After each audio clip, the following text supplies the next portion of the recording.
Mr. Speaker, my question is to the Minister of Energy and Resources.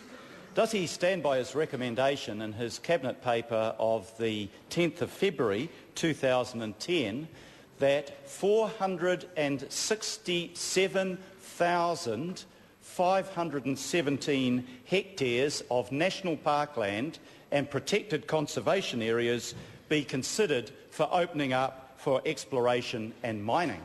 The Honourable Jerry Brownlee. Mr. Speaker, I stand by the subsequent Cabinet decision of the 22nd of March 2010, which proposed a net addition of 5,000 hectares to Schedule 4. So quite patently, my answer is no.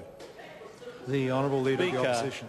Is it correct in the paper that he and the Minister for Conservation signed off that he proposed removing protection from mining in nearly half of the Kahurangi National Park near Nelson, that he proposed mining in most of the Rakiura National Park, covering almost all of Stewart Island, and also a big part of Mount Aspiring National Park? And why was he advocating in that paper that those areas be opened up for mining?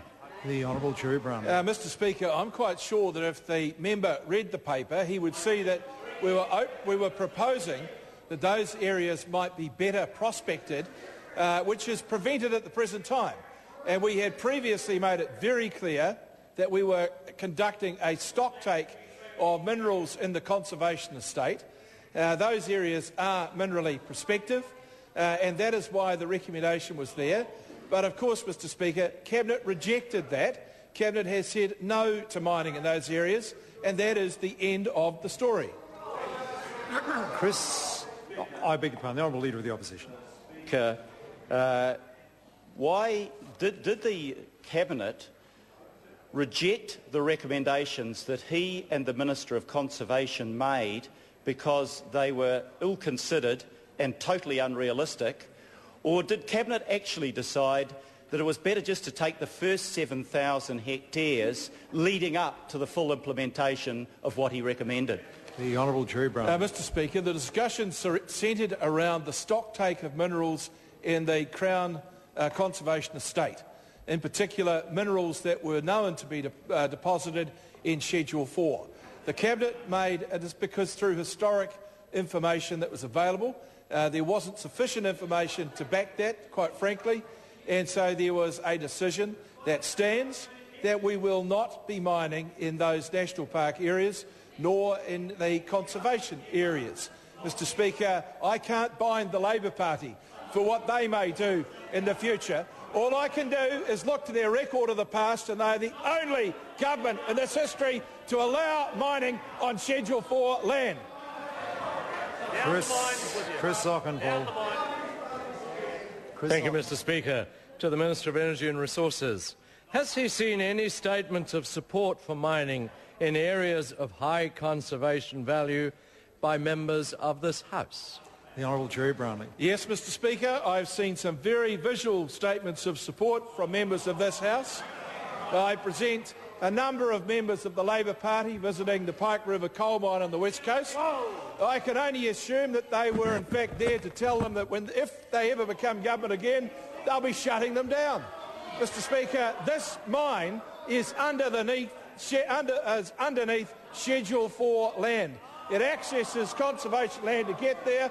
Does Phil Goff support this or not? What do you call that? The Honourable Leader of the Opposition. Contrary to what the Minister has just alleged, can he confirm that the Labor government never mined in protected Schedule 4 land, that there was a consensus between National and Labor for more than a decade that these areas were too important to be mined and desecrated in that way, and that it is this minister and the so-called Minister of Conservation that recommended breaking that consensus? The Honourable Jerry Brownlee. No, Mr. Speaker, I can't confirm that.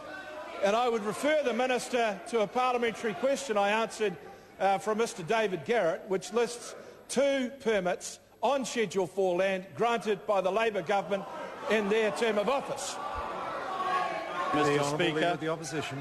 Mr. Speaker, when does the government intend to bail out from its proposal to mine Great Barrier and the Coromandel, or does it intend to ignore public opinion that is running 3-1 against mining those very important areas for Aucklanders and people in the Waikato Bay of Plenty? The Honourable Jerry Brownlee. Well, Mr Speaker, I'd make the simple point that the Labor Party's been ignoring public opinion running 3-1 against them for a very long time.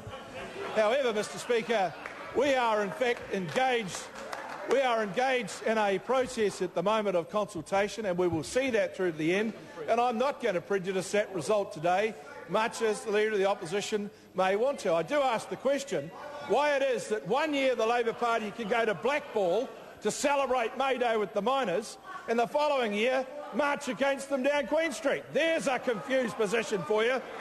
The Honourable Leader of the Opposition. Order. Mr Speaker, Honourable Leader of the Opposition. Does he intend to ignore the 40,000 people who marched down Queen Street in the biggest protest in a generation, who tried to tell him that his proposal to mine the most precious areas of New Zealand are just wrong? The Honourable Jerry Brownlee. Mr Speaker, I'd argue that the biggest protest in the generation was the hikoi out the front here over the foreshore and seabed, and that didn't stop Labor from doing exactly what they wanted and leaving this country with an absolute mess.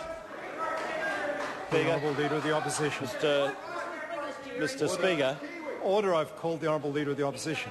Mr Speaker, is it correct that the mining industry were in discussion with the National Party long before National declared that it was intending to mine protected areas?